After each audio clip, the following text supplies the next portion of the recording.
En nombre del Fondo Editorial de la Universidad del Pacífico, les damos la más cordial bienvenida y agradecemos su presencia en esta ocasión especial. Queremos expresar también nuestro sincero agradecimiento a la Feria Internacional del Libro por brindarnos este espacio para la presentación del libro por un salto cualitativo en la gestión pública. Y bueno, sin más preámbulo, damos pase a la presentación. Adelante, Rafael. Muy bien, gracias. Buenas noches con todos.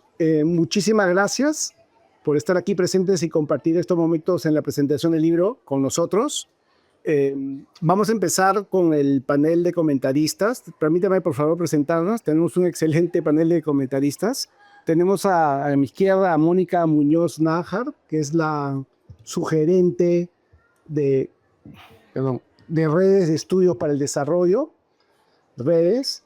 Y también aquí a mi derecha tengo el gusto de presentarles a Antonio Cusato, que es el economista de País del Perú, del Banco Mundial. Bueno, sin mayor preámbulo creo que podemos empezar. Entonces, por favor, Mónica. Gracias. Sí, ¿qué tal? Con todos, muy buenas noches. Y bueno, claro, obviamente quiero agradecer, expresar mi felicidad por estar aquí con todos ustedes. Qué bonito que tantas personas estén tan interesadas por un libro tan significativo. Y para empezar, yo quería plantearle una metáfora, ¿no? A veces me gusta siempre, cuando escribo también columnas, siempre empezar con una metáfora, ¿no? Y la metáfora que se plantea en el libro, como yo la veo, es la de una casa que tiene unos cimientos bastante sólidos, ¿no? Por afuera se ve bien, pero cuando entramos, abrimos la puerta, entramos y empezamos a recorrer las habitaciones, empezamos a encontrar fallas graves.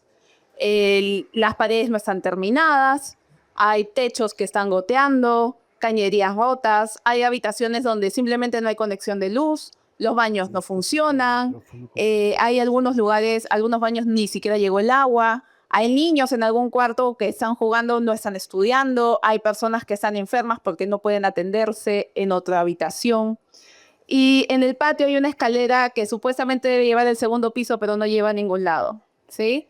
Esta casa que tiene cimientos buenos, pero que se está cayendo por todos lados, es un poco el diagnóstico, lo que muestran los autores en este libro, El salto cualitativo para un país que no puede esperar. Y en general, esta contradicción fuerte que es a la que ellos como nos llaman la atención, ¿cómo es posible que el Perú, un país elogiado por su fortaleza macroeconómica, con el mejor banquero central del mundo, sea el país que haya tenido una de las tasas de mortalidad más altas por la pandemia de la COVID-19? Es una contradicción. Y justamente por eso es que el libro que presentamos hoy, por un salto cualitativo en la gestión pública, es tan necesario.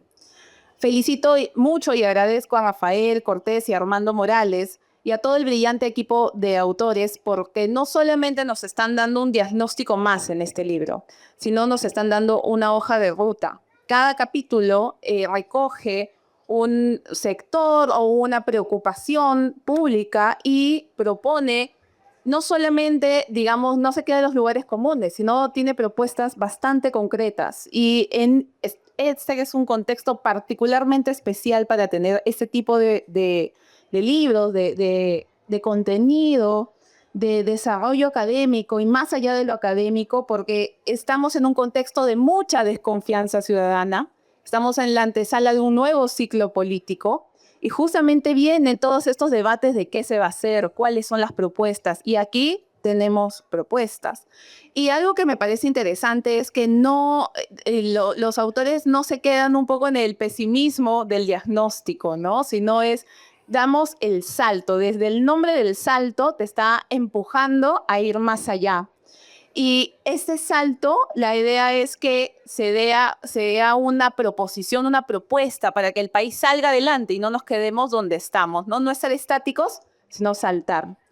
Y la tesis central que tienen los autores a mí me parece provocativa, interesante, que es la del zamacón, que el Estado necesita un zamacón, así como que para que nos despierten, ¿verdad? Y juegan con la palabra zamacón porque lo toman como un acrónimo, ¿sí? Si lo escribimos con S, zamacón, de S de salidas, A de acciones, M de metas, ¿no? Y también el CON de consenso. Entonces hay que salidas, acciones, metas, consenso, un zamacón. Eso es lo que necesita la gestión pública. Y eso implica pasar de una gestión que se lleva mucho por la inercia a, ¿no?, hacerle el zamacón y que empiece a pensar más en el ciudadano, que pase de una gestión por procesos a una gestión más por resultados, que pase a ser un gobierno, un Estado desintegrado, muy formalista, ¿no?, a un Estado más integrado. Y para eso yo quería destacar algunas de las propuestas que a mí me llamaron mucho la atención en el libro. Como les digo, son 12 capítulos, cada uno tiene propuestas interesantes que salen incluso de la caja, basadas en evidencia, pero quería igual destacar algunas que compartir con ustedes y también un poco iniciar esta conversación. La primera, una que me llamó mucho la atención respecto al tema de infraestructura. En ese capítulo de Álvaro Quijandría, que es el capítulo 3, una de sus propuestas es que para que funcione mejor la infraestructura en el país, podamos tener una especie de órgano técnico, político, que sea el que decida cómo se van a financiar las obras, porque ahora lo que nosotros tenemos es un sistema de inversión pública, tenemos el sistema de APPs, tenemos distintos sistemas de financiamiento, y al final la obra pública muchas veces, en vez de, digamos, ir buscando soluciones al problema de la infraestructura, de la tramitología, de los expedientes técnicos, lo que se hace es se buscan atajos, ¿no? Por eso es que están los gobierno a gobierno, están los contratos con PMO, siempre se está buscando atajos y nunca se está buscando solucionar un poco el problema central. Y ese tema de tener un órgano que tenga independencia para poder justamente definir eso y tomar decisiones rápidas, creo que es algo bastante interesante. Otro que me parece interesante es justamente en el capítulo de Rafael Cortés, que es el reseteo del sistema de salud. Y él, una de las cosas que plantea es la separación entre los organismos que financian las prestaciones y los que ejecutan, los que dan las prestaciones, dan el servicio, ¿no? Entonces, por ejemplo, tú tienes a UNESALUD que es el financiador, pero también da el servicio, ¿no? Y eso lo que hace es que genera, ¿no?, que no hayan incentivos adecuados para que se esté siempre buscando cómo mejorar el servicio. Una tercera que me pareció también interesante es en el tema de control. Hay un capítulo de la Contraloría, ¿no?, del sistema de control. Y creo que hay una propuesta también interesante, también un poco fuerte, que creo que nos llama a pensar que cómo están funcionando las cosas, es que en las entidades ahora todas tienen un órgano de control interno, ¿sí? Pero ese órgano de control interno, digamos, su normativa depende de la Contraloría. Un poco lo que se propone es que esa normativa ya deje de depender de la Contraloría y dependa de la PCM para que cada entidad tome el control interno como una herramienta de gestión. O sea, no controlar como por un externo que me está viendo, sino voy a controlar porque a mí me conviene controlar porque así mejoramos la gestión. Interesantes propuestas todas y así todos los capítulos tienen. Y aquí, bueno, obviamente yo como ex gestora pública, para mí leer este libro es esperanzador, ha sido desafiante también. Pensar qué tenemos que hacer para que esto funcione. Y yo aquí quería llamar la atención de nuevo también para que parte del diálogo que me parece importante que tenemos que tener es esta comparación que tenemos mucho en los economistas, lo he escuchado mucho, ¿no? Mis colegas, siempre lo he escuchado mucho, de por qué nos va tan bien en la macro, por qué nos va tan bien en el Banco Central y nos va tan mal en el Ministerio de Salud, en el Ministerio de Educación. Hay mucha comparación de la política macroeconómica con la política social en el país. Y yo creo que eso es siempre útil porque nos sirve aprender de lo que ya funcionó. Sin embargo, sí creo que hay que tomar en cuenta que no es tan fácil gestionar un servicio educativo de salud como podría en algún momento ser gestionar la estabilidad monetaria, ¿no? Ahí se tiene un consenso relativo de cuáles son las variables que hay que medir, se tiene un consenso de cuáles son los instrumentos que se tienen que usar, la tasa de interés de referencia, hay que medir la inflación, hay que medir las reservas, o sea, son como variables acotadas. En educación, que es uno de los sectores donde yo más he estado en mi paso por el Estado, no hay un consenso de cuál es el indicador que uno tiene que seguir. Tienes que seguir cuántos chicos aprenden matemática, cuántos chicos aprenden comunicación, y los profesores salen y dicen, pero ¿y el arte, y el deporte, y la educación cívica? Entonces no hay un consenso, ¿no? Hay muchísimos indicadores, es muy difícil. Y si bien creo que es muy útil esta comparación con la macro, se queda corta, ¿no? Entonces ahí sí creo que eso es algo interesante para seguir debatiendo en futuros ahí libros con Rafael y Armando.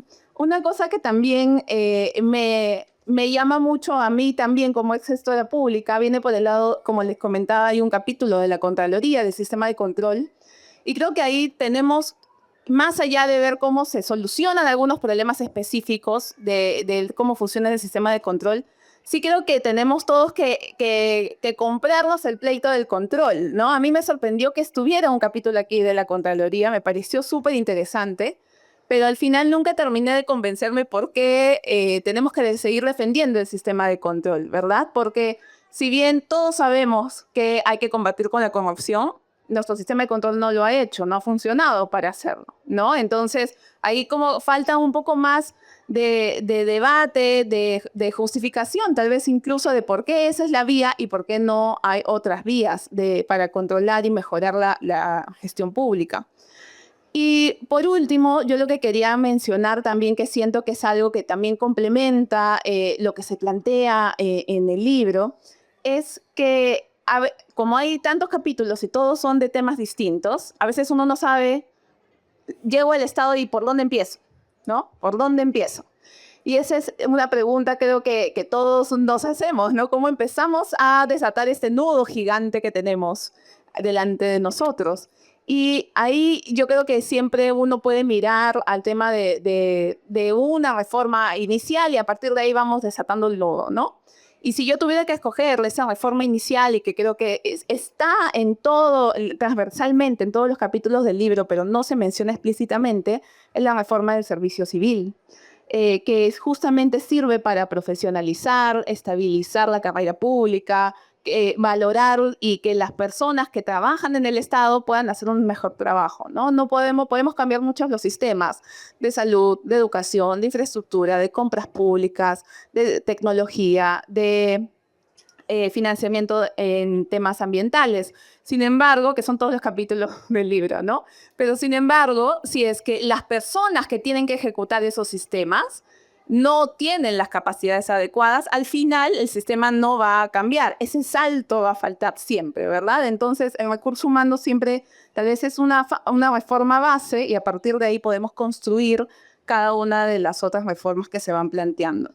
Entonces, yo creo que importante, y ya como el comentario de nuevo a Rafael, Armando, felicitarlos de nuevo, porque este ha sido un ejercicio para mí, un paseo por la gestión pública, pero también por la esperanza, ¿no? Hay todo un tema de diagnóstico duro y difícil de mirar de frente, pero también de esperanza, porque hay ideas, hay propuestas y hay posibilidades. Y ahí la pregunta que siempre me queda, ¿no, Armando, Rafael, es ¿cómo hacemos que esto suceda? ¿No? ¿Cuál es no, yo somos economistas, no somos politólogos, pero a veces hay que también preguntarnos eso, ¿cuáles son los incentivos que hay que poner para empezar a implementar y a proteger este tipo de reformas? Y el rol que podemos tener desde la sociedad civil, desde la academia, también creo que es algo interesante para seguir discutiendo.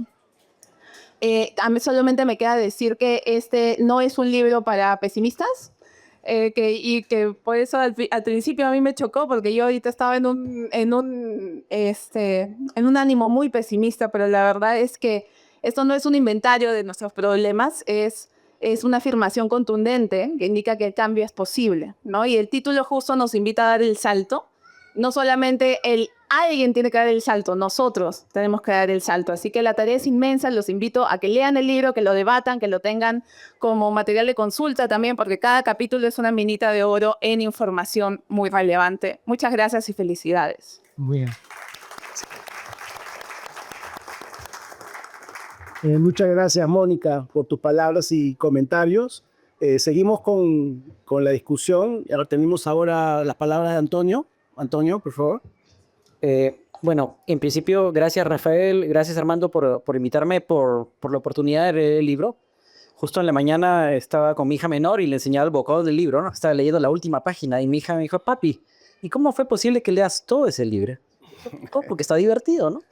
Y en realidad sí, es un poco esa nota optimista que menciona Mónica, está presente en el libro. Es posible hacer las cosas, ¿no? Y justamente le estaba enseñando el libro a mi hija, estábamos en migraciones sacándole el pasaporte y fue una velocidad a la que me atendieron. Y uno se da cuenta que sí, hay como islas de eficiencia, es posible, digamos.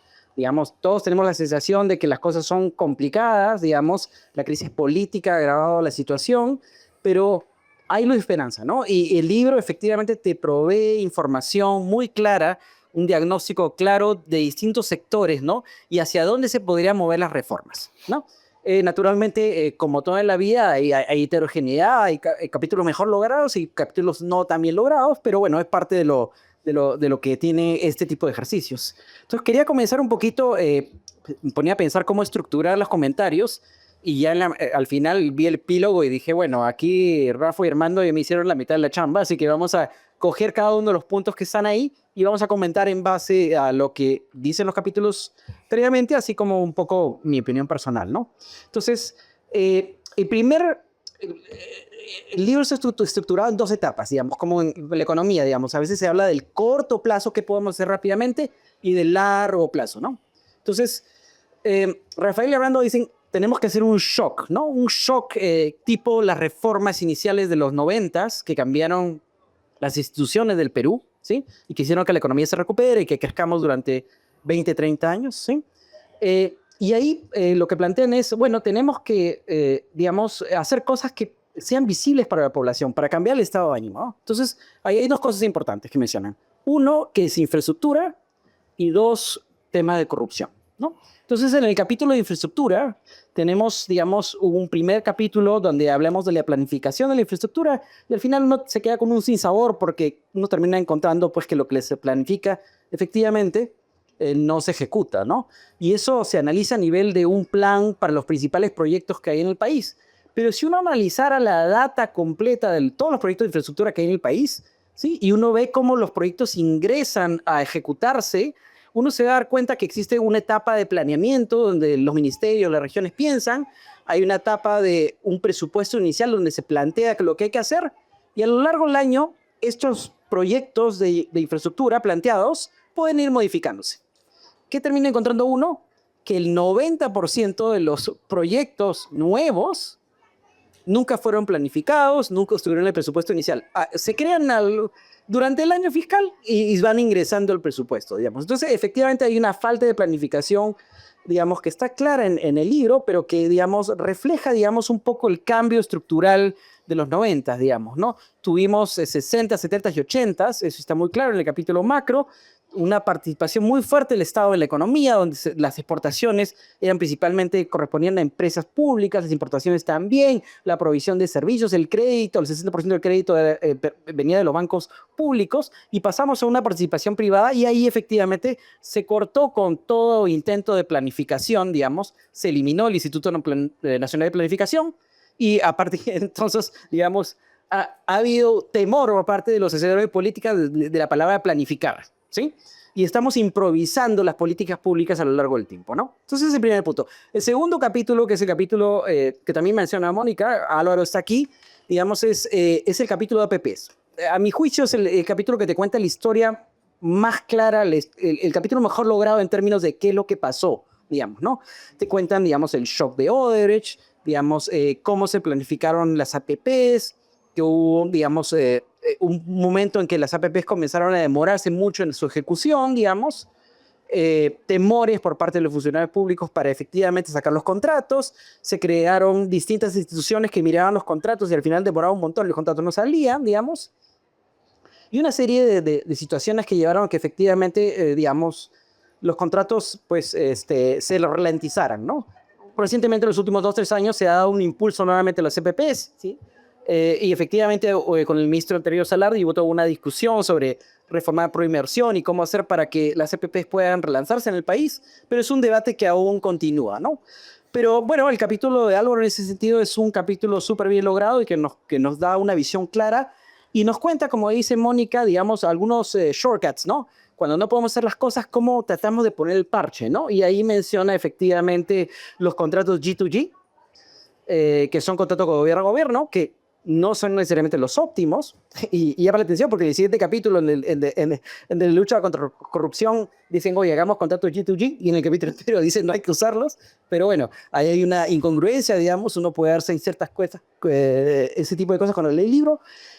Y lo otro que te habla es de, efectivamente, iniciativas privadas, ¿no? Que deberían de estar bien planificadas, digamos, las iniciativas privadas deberían de estar como ser muy innovadoras, digamos, para que efectivamente se puedan ejecutar y al final no terminan haciéndolo, digamos, ¿no? Se permite un poco que el sector privado trate de hacer todo y la cosa está bastante desorganizada, ¿sí?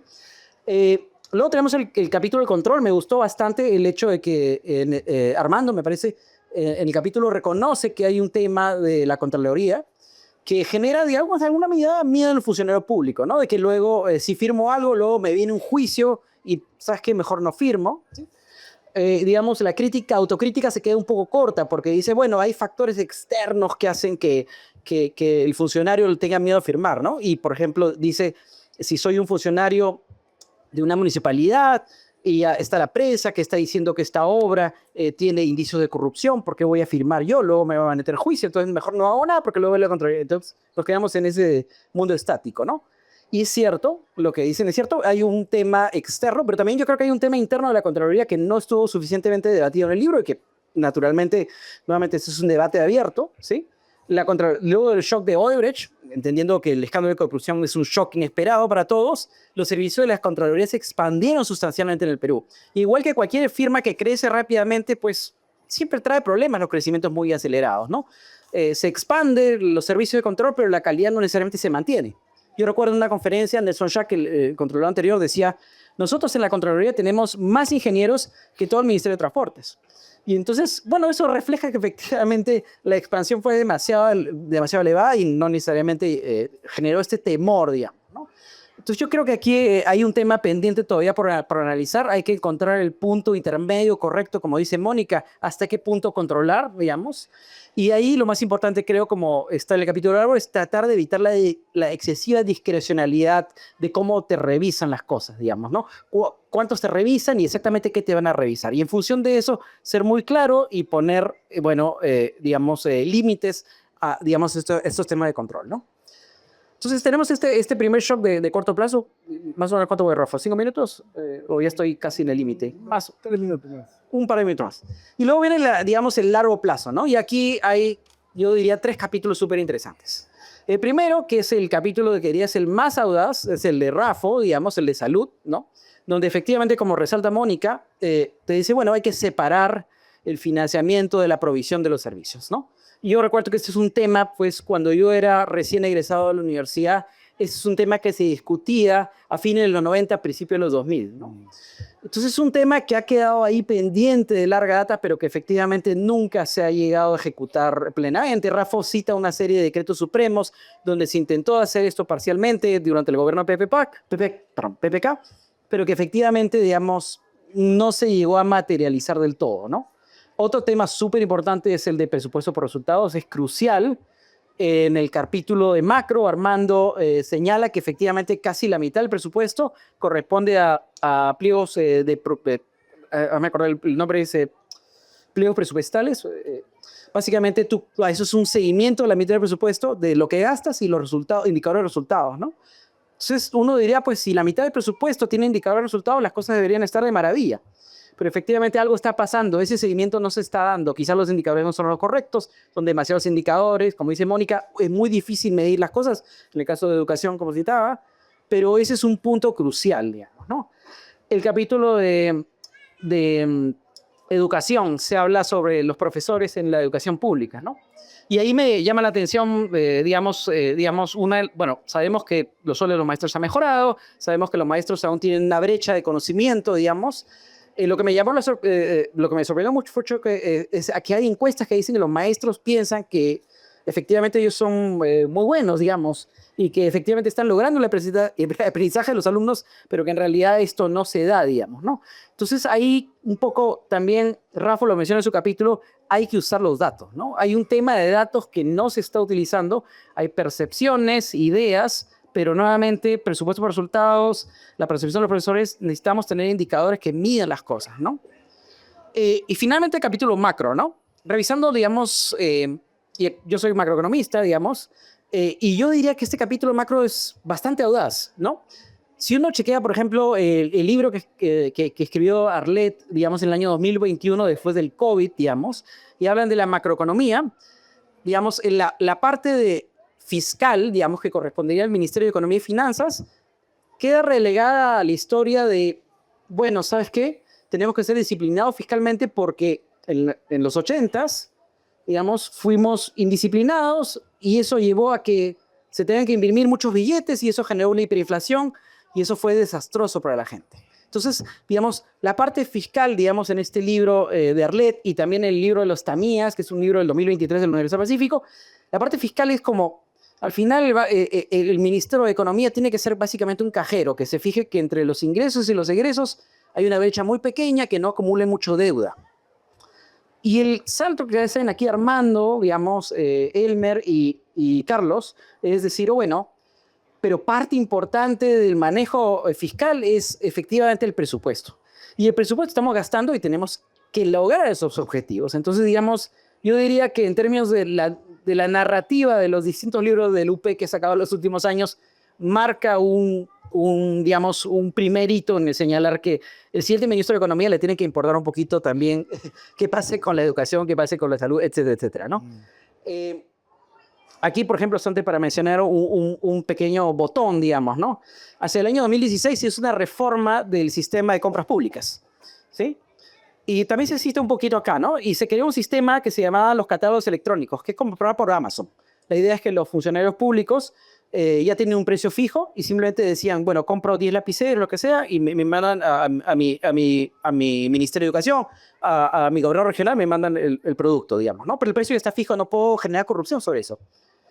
Se crearon los catálogos electrónicos y a la vez se incrementaron un sistema de compras que se llaman las compras menores, que son la emisión de servicios por honorarios, hasta 8 UITs, ahorita hasta más o menos 40.000 soles. El sistema es completamente opaco, poco transparente, digamos. Muchos de los escándalos políticos de que los presidentes han caído están relacionados a contrataciones de servicios, ¿no? Por ejemplo, el presidente Vizcarra y este señor que era un cantante, que se le pegaba por los servicios por honorarios, digamos, a través de este método opaco, ¿no? ¿Y uno qué observa?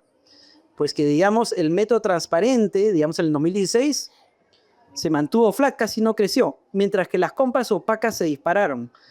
En el 2014 eran 5% de todas las compras, y al 2023 eran 25% de las compras. Entonces, digamos, ¿se pudo hacer algo en su momento, en el 2016, cuando se hicieron estas dos reformas? Sí, se pudo ver la data, se pudo ver los precios. ¿Existía data? Sí, existía data. Son que quizá el ministro del momento no tuvo las ganas de mirar y decidir y darle un ojito a esos pequeños detalles que a veces importan, digamos, y que están relacionados con la calidad del gasto público. Así que nada, bueno, con eso cierro un poquito la historia y nuevamente gracias por permitirme comentar el libro muy interesante. Muy bien. Gracias, Antonio.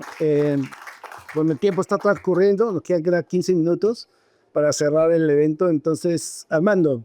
Sí, yo creo que no pudimos haber escogido mejores comentaristas. Muchas gracias, Mónica y Antonio. Hay muchas coincidencias y muchas preguntas que también nosotros tenemos.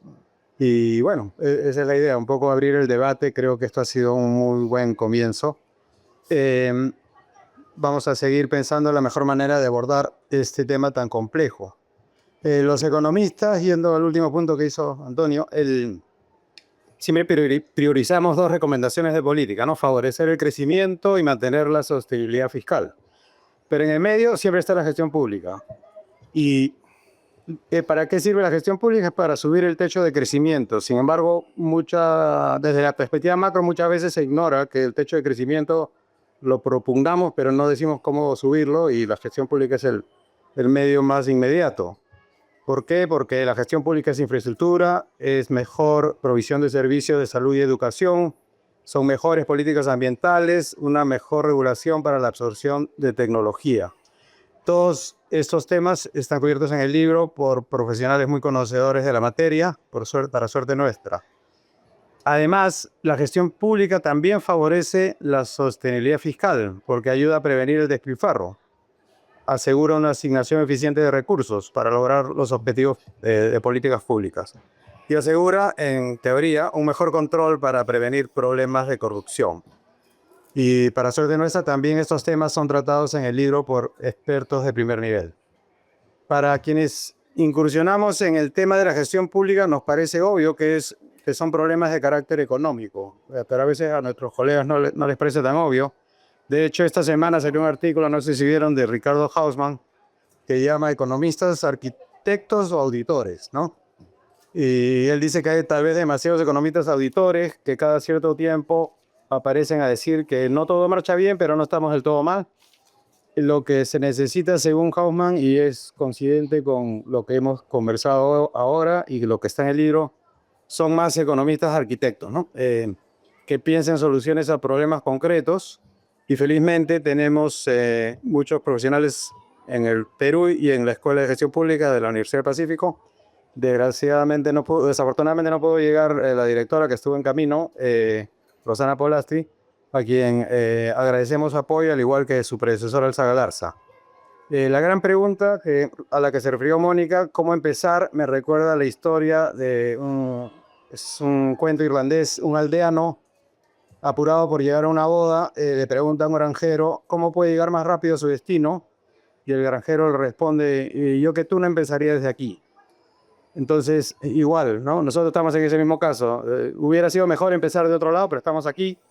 Y para empezar necesitamos un movimiento rápido, a lo que llamamos un golpe de timón en el libro. Necesitamos un paradigma distinto. Con Rafael trabajamos por primera vez hace 4 décadas ya, y en ese momento se lanzaba el nuevo paradigma de que lo que había que hacer es que el Estado se ponga a un lado y el mercado resuelva todos los desafíos pendientes y emergentes. Pero usando un ejemplo de Esther Duflo, Premio Nobel de Economía hace algunos años, el problema es que eso a veces lleva, por ejemplo, para hablar de la salud, a que ante la insuficiencia de servicios de salud la población acude a los brujos y a los curanderos, ¿no? Lo que es una solución de mercado, pero que no ayuda a resolver ningún problema fundamental. Hay un economista alemán desarrollista, Albert Hirschman, que introdujo lo que él llamó el principio de la mano escondida, como contraparte a la mano invisible. ¿A qué se refería? A que el Estado a menudo debe abordar problemas y sin poder anticipar del todo cuáles son los obstáculos que van a ir apareciendo. Y eso genera una capacidad dentro del Estado. Esa capacidad acumulada en los servidores públicos es una mano escondida a la que se refiere Hirschman. El Estado no sabía que podía lidiar con esos problemas y termina haciéndolo a punta de tratar y del ensayo-error y saber leer la evidencia. Y eso es consistente con lo que nosotros propugnamos con el golpe de timón y un nuevo paradigma para liberar a esa mano escondida para que sea capaz de transformar la dinámica de la gestión pública en el Perú. Tocamos algunos temas de largo aliento, como dijo Antonio, como la reforma política y el rediseño de la descentralización. En general, la mira, el enfoque en el largo plazo debe estar incorporado en todas las áreas de la gestión pública, no solamente en estas reformas de largo aliento. Ese punto lo hace Álvaro en su capítulo también con mucha claridad. No se trata de cuánto impacta la inversión en infraestructura el crecimiento del año siguiente, sino de cuánto la mejora de la infraestructura genera un potencial mayor en el largo plazo. Entonces hay un artículo de una economista peruana a quien no conozco, pero me pareció interesante para ilustrar este punto. También sirve un poco para poner pare a esos sabiondos que aparecen con PowerPoint. Ella lo que dice es, el verdadero desarrollo no se mide por metros cuadrados asfaltados, sino por cuántas vidas mejora cada día la obra pública. Creo que ese es un buen reflejo de un poco lo que estamos discutiendo hoy. Nuevamente, gracias Antonio y Mónica, y le paso el micro ahora a Rafa. Muy bien.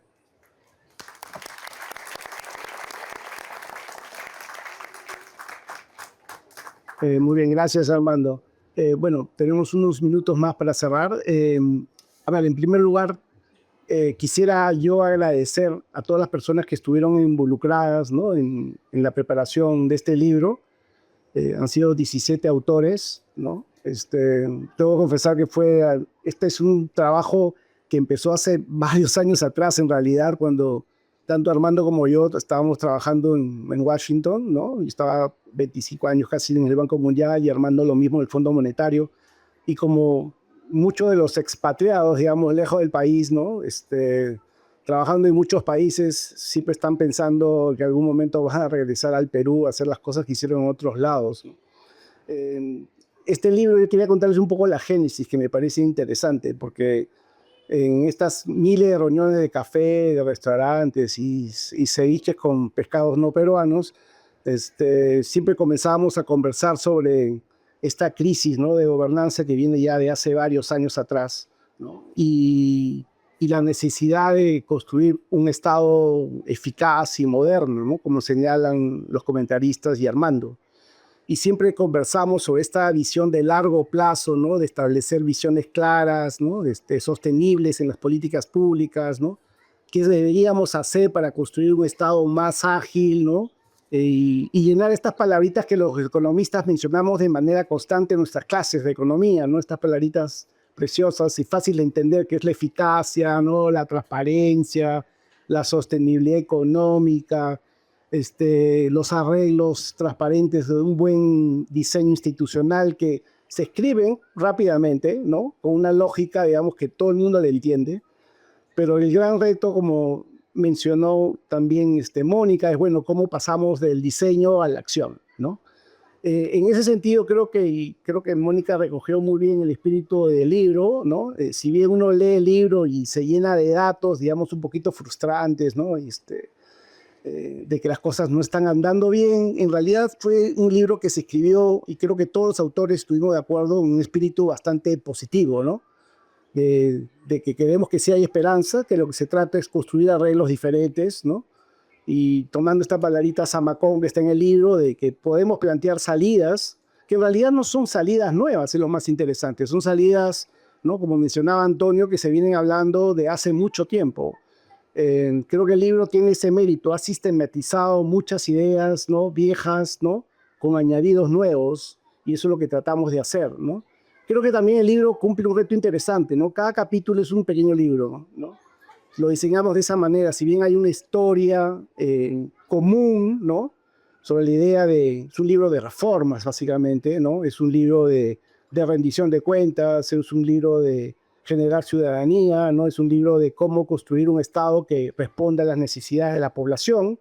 También es un libro que tiene 13 capítulos, ¿no? Y cada capítulo se puede leer, ¿no?, de una manera diferente, interpretarse de una manera diferente solito, ¿no? Sí, cada capítulo, ¿no? Y creo que eso fue un mérito importante que logramos, de una manera, de una interacción constante con todos los autores. El libro, digamos, como les comenté, lo comenzamos a pensar, digamos, un poquito antes de la pandemia, en realidad, ¿sí? Pero vino la pandemia, como sabemos todos, muchas cosas cambiaron, ¿no? Y la pandemia aceleró la crisis de gobernanza, ¿no?, aceleró muchas cosas. Pero creo que, como dicen, no hay mal que por bien no venga, ¿no? Creo que el libro salió en un buen momento. Las cosas están bastante claras, salieron nuevos temas. En el transcurso de la preparación hubieron muchos temas que lamentablemente no pudimos tocar, pero tratamos de tocarlo transversalmente, como por ejemplo el tema de recursos humanos y de meritocracia del Estado, ¿no? Si bien está en muchos capítulos, pero en esa línea creo que avanzamos de una manera sostenida. Yo diría que el libro, en términos generales, también está dirigido no solamente al tema de mejorar la gobernanza en el país, sino cómo fortalecemos el mercado. Ese mercado que tanto esfuerzo nos ha tomado, ¿no?, generar, que tiene obviamente sus fallas de mercado, eso lo sabemos todos en nuestras clases básicas de economía. Pero un tema importante también se concentra en los shocks, ¿no?, de inversión en infraestructura, ¿no? Se concentra bastante en la idea de fortalecer los procesos de formación de capital humano, que finalmente estos dos elementos que menciono son cruciales para hacer que la macro y la micro vayan de manera paralela, ¿no? ¿Sí? Y creo que ese es un tema importante en el desarrollo, digamos, del libro.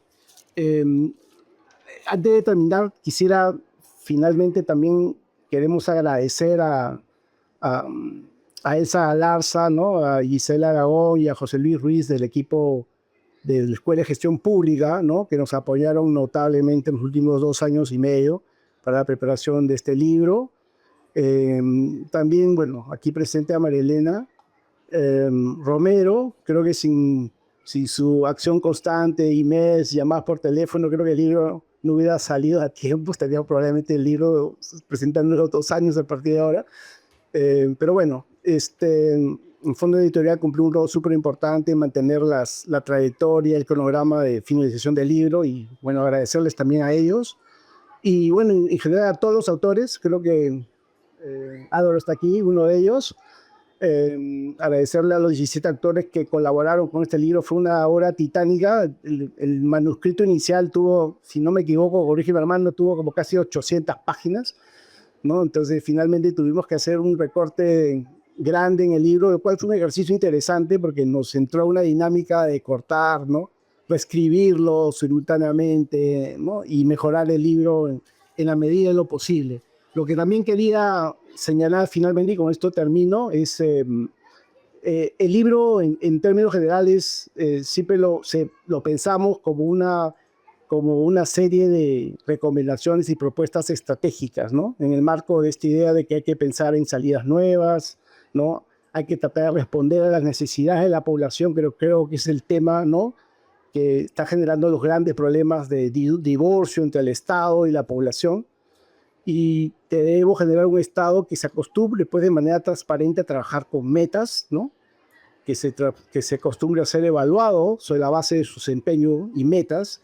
Y creo que el objetivo más importante del libro es tratar de responder esta pregunta, es cómo podemos asegurar, ¿no?, generar mayor valor por dinero, ¿no?, que invertimos y gastamos, ¿no? Yo creo que si el libro logra responder en parte esa pregunta, creo que nos daríamos bastante por satisfecho. Y finalmente, esperamos que el libro sea una contribución importante en el debate político que se viene, ¿no? Como una bitácora de vuelo para discutir sobre bases técnicas con datos, ¿no? Y que se tomen decisiones basadas en evidencia, ¿no? Y el propósito final es, bueno, si el libro puede contribuir en esa dirección y mejorar las condiciones de vida de la población, ¿no? Excelente, y creo que misión cumplida. Muchas gracias.